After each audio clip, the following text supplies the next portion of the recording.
Hello student, हम pollen pistol interaction को इसके आगे कंटिन्यू स्टार्ट कर रही हूँ। इसके बाद में से हमने कहाँ तक कर लिया था कि जो पॉलिन ट्यूब का कंटेंट है वो पॉलिन गेन का जो कंटेंट है वो पॉलिन ट्यूब में चला जाता है। अब जो पॉलिन ट्यूब जैसे ये जो पॉलिन ट्यूब है इसमें स्टिग्मा, स्टाइल और क्या है ओवरी। स्टिग्मा स्टाइल के जो वो स्टिग्मा और जो स्टाइल का ये इसके अंदर जो टिश्यू है, टिश्यू के द्वारा क्या है ग्रोथ करती है और ये क्या करती है ओवरी तक पहुंच जाती है क्या पॉलिन ट्यूब। अब कुछ प्लांट्स में पॉलिन ग्रेन 2 सेल, वेजिटेटिव और जेनेटिव सेल में क्या है सेल होते हैं, झड़ते हैं।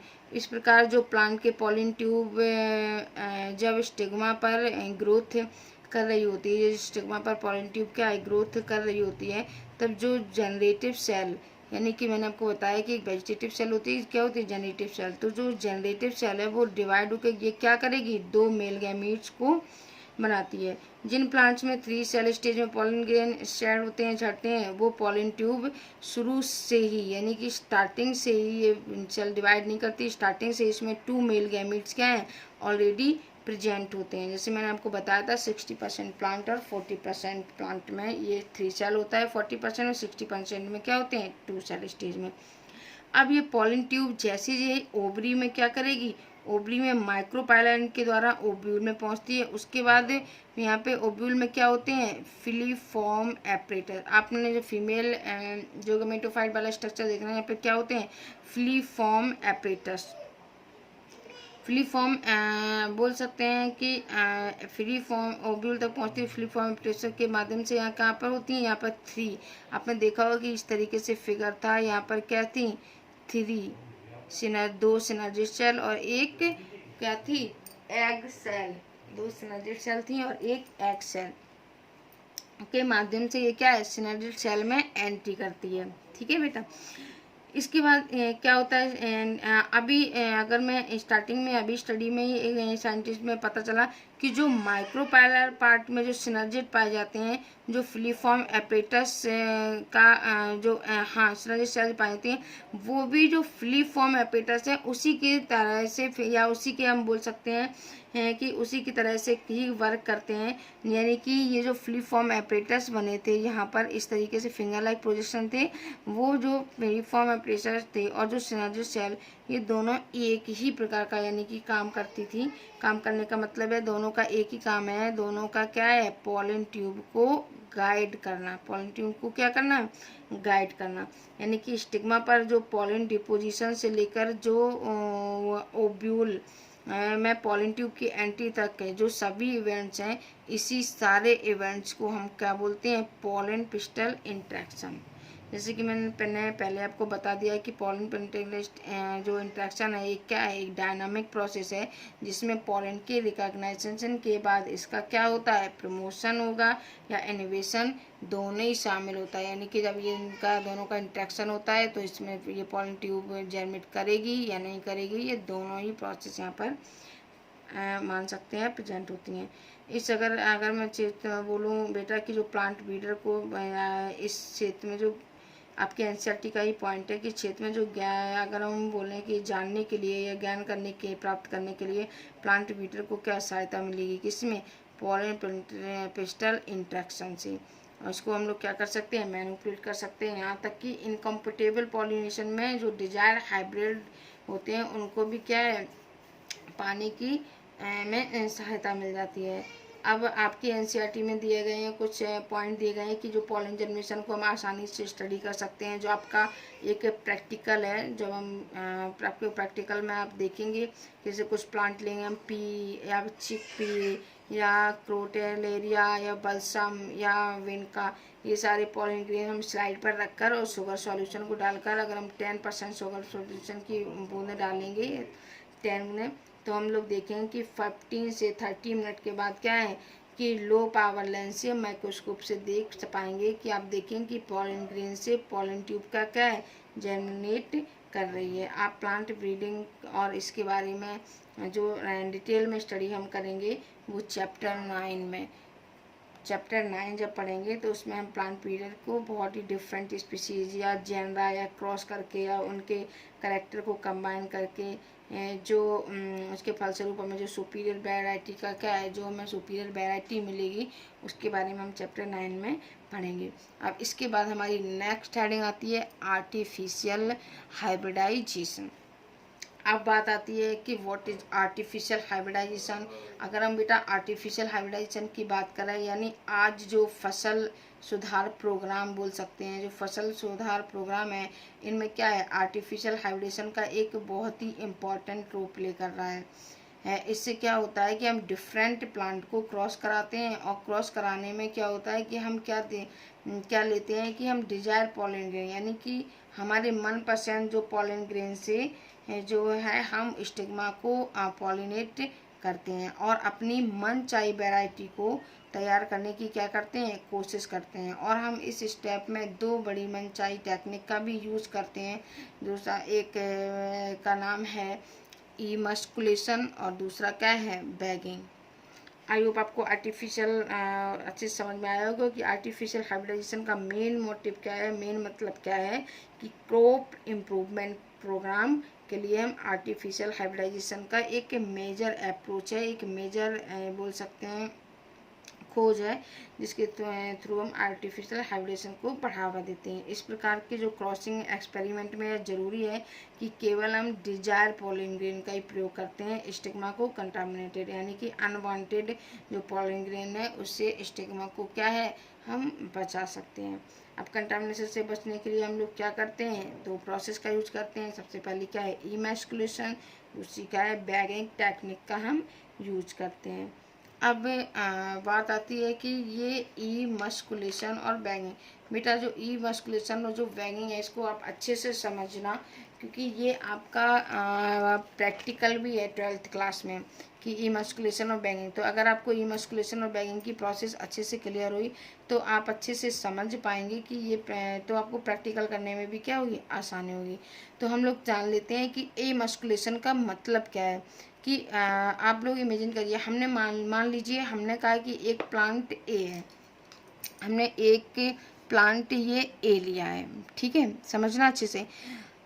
और और एक प्लांट हमने क्या लिया, हम एक प्लांट ए लिया हमने, और हमने एक प्लांट बी। हमने इन दोनों की पॉलन ग्रेन से अब हम चाहते हैं कि जो ए का पॉलन ग्रेन है इसे हम बी के पॉलन ग्रेन को क्या करवा रहे हैं, पॉलिनेट कर रहे हैं। मतलब ये है कि मान लीजिए हमने कहा कि एक प्लांट ए है और उसका हम प्लांट बी के पॉलन ग्रेन से प्लांट ए बी के पॉलन ग्रेन, प्लांट ए के पॉलन ग्रेन, यानी कि इन दोनों का हम एक प्लांट से दूसरे प्लांट में क्या करवा रहे हैं, स्टिग्मा को जो हम पॉलिनेट कराना चाहते हैं। तो हमने क्या किया, अब आपको समझ में आया कि हमने इससे एक प्लांट हमने ए लिया, एक प्लांट बी लिया हमने, ठीक है। तो हम प्लांट बी के जो पॉलन ग्रेन है, चाहे प्लांट ए चाहे बी के, तो हम उस ए प्लांट के स्टिग्मा को जो हम पॉलिनेट करना चाहते हैं, ए प्लांट के स्टिग्मा को हम पॉलिनेट करना चाहते हैं। तो क्या किया हमने कि इमेजिन कीजिए, हमने कहा हमारे पास दो प्लांट हैं, एक प्लांट ए और एक प्लांट बी। हम चाहते हैं कि ए प्लांट से हम बी प्लांट को क्या कर दें, पॉलिनेट करें, ठीक है। तो बी प्लांट, तो जो बी वाला प्लांट है, बी प्लांट के पास जो फ्लावर है उसमें मेल, यानी कि इस प्लांट में मेल और फीमेल दोनों ही पार्ट प्रेजेंट हैं। यानी कि तो हम पहला काम क्या करेंगे बेटा कि फ्लावर के मेल पार्ट को कट कर देंगे। जैसे मान लो चलो हमने नॉर्मल सा एक ये फ्लावर बनाया, आप समझते हो ना, ये फ्लावर है। अब आप इसको देखना कि इसमें यहाँ पर फीमेल पार्ट भी प्रेजेंट है और इसमें ये मेल पार्ट क्या है, एंथर, और इसमें ये एंथर प्रेजेंट है। तो हम क्या करेंगे कि इस पार्ट के, यानी कि इस एंथर को यहाँ से क्या कर देंगे, कट कर देंगे, क्योंकि इसमें मेल और फीमेल दोनों ही प्रेजेंट हैं। तो हम ई मस्कुलेशन क्या करेंगे, हम फोर्सिप कैंची से इसको क्या कर देंगे, यहाँ से इस एंथर को कट कर देंगे। आई होप समझ में आया आपको। मेल पार्ट को हम क्या कर देंगे, अलग कर देंगे। अगर ये नहीं किया, मान लो अगर हमने ये नहीं किया तो सेल्फ पॉलिनेशन की संभावना बढ़ जाएगी। क्यों, क्योंकि इसमें मेल और फीमेल दोनों पार्ट प्रेजेंट हैं, तो सेल्फ पॉलिनेशन भी हो सकता है। संभावना बढ़ेगी। और फ्लावर के मेल पार्ट को काट कर अलग कर दिया तो प्रोसेस को, तो इस फ्लावर के मेल पार्ट को जो हमने अलग किया है, इसी प्रोसेस को हम लोग क्या बोलेंगे, इमैस्कुलेशन। अब कहीं ऐसा ना हो कि जब तक हम पॉलन ग्रेन को लेकर यहाँ पहुँचे तब तक वहाँ पर कोई, यानी कि इसको हमने कट कर दिया, अब यहाँ पर हम कोई पॉलन ग्रेन लेके आ रहे हैं इससे फीमेल पार्ट के लिए, तब तक हो सकता है कि क्या है कि कोई दूसरा पॉलन ग्रेन इस पर अटैच हो जाए आके, तो क्या है इमैस्कुलेशन प्रोसेस क्या हो जाएगी, विफल हो जाएगी। तो जब हम पॉलन ग्रेन यहाँ पहुँचेंगे तब तक कोई अगर दूसरा पॉलिनेशन यहाँ पर आ सकता है। तो क्या करते हैं कि मेल पार्ट कट कर अलग किया तो हम इसको क्या करते हैं बेटा, एक प्लास्टिक की पॉलीथीन से क्या करते हैं, बैग या भैया हम बटर पेपर भी ले सकते हैं, राइस पेपर से हम उसे क्या कर देते हैं, कवर कर देते हैं हम अपने। तो इसी प्रोसेस को हम जब कवर कर देते हैं तो उसी को हम लोग क्या बोलते हैं, बैगिंग। यानी कि मन चाहा पॉलन ग्रेन लेकर आए और उसको हमने पॉलिनेट किया, फिर उसको कवर कर दिया ताकि जो डिजायरेबल पॉलन ग्रेन है वहाँ पर ना पहुँच जाए, इसे हम बोलते हैं क्या, बैगिंग। यानी कि अगर अब अच्छे से एक बार लास्ट में फिर से सुन लेना कि यदि फीमेल पेरेंट में बाइसेक्सुअल फ्लावर है, कैसा है, फीमेल पेरेंट में बाइसेक्सुअल फ्लावर है, तो हम क्या करते हैं कि एंथर को फ्लावर बड कंडीशन में ही रिमूव कर देते हैं। एंथर को फ्लावर बड, देखो जैसे इसमें मेल दोनों पार्ट प्रेजेंट है, तो हम ये जो एंथर को कट करते हैं तो ये पूरी तरह से मैच्योर नहीं हो पाता है, तभी हम इसको क्या कर देते हैं, कट। क्यों, अगर हम मैच्योर होने के बाद अगर हम इसको कट करेंगे बेटा तो इसमें कुछ ना कुछ पॉलन ग्रेन क्या है, झड़ जाएंगे और वो कहाँ है, पहुँच जाएंगे किस पे, स्टिग्मा पे। इसलिए ये क्या है, बड यानी कि मैच्योर नहीं होते हैं। जब ये बड कंडीशन होते हैं तभी इसको हम क्या है, कट कर देते हैं, अलग कर देते हैं, रिमूव कर देते हैं। ठीक जब एंथर के मैच्योर होने के पहले इसको हम रिमूव कर देंगे और क्या करेंगे, फॉरशिप, यानी कि जो कट करते हैं वो किससे करते हैं, फॉरशिप। फॉरशिप मतलब कैंची से करेंगे, एक छोटी सी कैंची लेते हैं जिसके जरिए हम इस प्रोसेस को क्या कर देते हैं, अलग कर देते हैं। इसी को हम लोग क्या बोलते हैं, इमैस्कुलेशन। जनरली इमैस्कुलेशन की जो प्रोसेस होती है बेटा वो अर्ली इन द मॉर्निंग की जाती है, 10 बजे के पहले की जाती है, ताकि प्लांट जो है वो उस डैमेज से रिमूव कर सके, फ्लावर जिंदा रह सके। यदि आप लेट इवनिंग करेंगे तो फ्लावर लंबे समय तक सर्वाइव नहीं कर पाएगा। लंबे समय तक मतलब फ्लावर की जो एक्टिविटी सर्वाइव करने की जो क्षमता है वो साइंटिफिक अगर हम जनरली बोलें तो क्या होता है कि वो हीलिंग की प्रोसेस होती है, यानी कि क्योंकि जो भी हिस्सा आपने कट किया है उसे हीलिंग चाहिए, मतलब उसे early in the morning cut करने के बाद उसको सर्वाइव करने के लिए क्या थोड़ा सा टाइम चाहिए होगा और हीलिंग की प्रोसेस करनी पड़ती है। तो अर्ली इन द मॉर्निंग में हम इमैस्कुलेशन करते हैं। इसके बाद आपका आता है क्या, बैगिंग। तो फिर बैगिंग में क्या होता है भैया कि बैगिंग का क्या मतलब, वैसे तो आप लोग समझ गए हो कि जिस तरह हमने इसको कट कर दिया, मान लो ये पार्ट कट कर दिया, और कट करने के बाद हमने इस पर क्या किया, एक कवर, यानी कि हम बटर पेपर, वो राइस पेपर भी हो सकता है जिसको हम लोग क्या कर देते हैं, इसको कवर कर देते हैं। यानी कि फिर बैगिंग का मतलब क्या है कि जो इमैस्कुलेटेड जो फ्लावर होता है उसको हम जो एक बैग से क्या कवर कर देते हैं, जो कि बैग कैसा हो, सुटेबल साइज का होता है, और जो बटर पेपर का बना होता है, राइस पेपर से बना हो सकता है, वो डिफरेंट टाइप की पॉलीथीन से, यानी कि डिफरेंट वेराइटी से बना हो सकता है, वो डिपेंड करता है क्लाइमेटिक कंडीशन के अकॉर्डिंग हम बैगिंग करते हैं।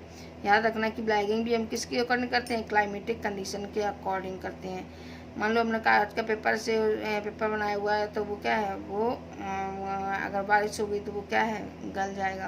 तो इसलिए हम क्लाइमेटिक कंडीशन के अकॉर्डिंग हम बैगिंग करते हैं। और इससे क्या होता है, स्टिग्मा पर बाहर से क्या है, कंटामिनेटेड, यानी कि बाहर के जो दूसरे अनवांटेड पॉलन ग्रेन है उनका खतरा भी क्या है, हट जाता है। और इसको हम लोग बोलते हैं क्या, बैगिंग। क्या बोलते हैं, बैगिंग। पॉलन ग्रेन आने तक क्या कर लेता है बेटा, बैग कर लिया जाता है, फ्लावर को कवर कर दिया जाता है। जब ज़रूरत पड़ेगी तो हम डिजायरेबल पॉलन ग्रेन लाकर उस पर क्या है, छोड़ देते हैं। मान लो ये हमने इसको कट किया था, कट करने के बाद हमने इसको हटा दिया। अब यहाँ पर क्या है, अपने मन, और हमने इसको बैगिंग कर दी, इसको बंद कर दिया।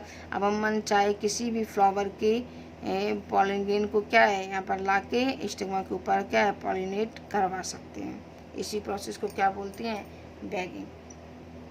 देखिए बेटा, जो इमैस्कुलेशन करते हैं तो हम बड कंडीशन में, यदि आपने एडल्ट कंडीशन में पूरे मैच्योर फ्लावर में इमैस्कुलेशन करेंगे तो जब आप तोड़ रहे होंगे तभी पॉलन ग्रेन क्या स्टिग्मा पर पहुंच जाएगा। तो इससे क्या क्या करते हैं, फ्लावर जब पूरा मैच्योर नहीं हुआ होता है, बड कंडीशन में होता है, तब आपने जो इमस्कुलेशन कर दिया है और उसको ढक दिया है, तो उसको जब स्टिग्मा मैच्योर हुई तब आपने उस बैग को हटाया और डिजायरेबल पॉलन ग्रेन को क्या है, इस पर डाला और दोबारा इसको फिर क्या कर देते हैं, हम कवर कर देते हैं।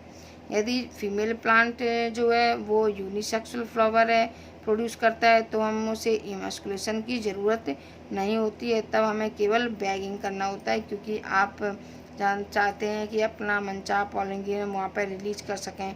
इससे आपको आप बैग करेंगे, इमस्कुलेशन करने की ज़रूरत नहीं पड़ेगी, क्योंकि कैसा फीमेल यानी कि एक ही पार्ट में एंथर प्रेजेंट ही नहीं है, तो भी हम इसमें क्या कर सकते हैं, बैगिंग यानी कि अनचाहा पॉलन ग्रेन्स को ढक सकते हैं। जब ये कैसा इनमेच्योर हो फीमेल पार्ट, और इसको बैग कर सकते हैं। जब फिर बैगिंग करने के बाद जब हम अपना मन चाहा पॉलन ग्रेन इस पर ला के पॉलिनेट करवा सकते हैं। तो आई होप आपको इमस्कुलेशन और बैगिंग की जो प्रोसेस है वो अच्छे से क्लियर हुई होगी।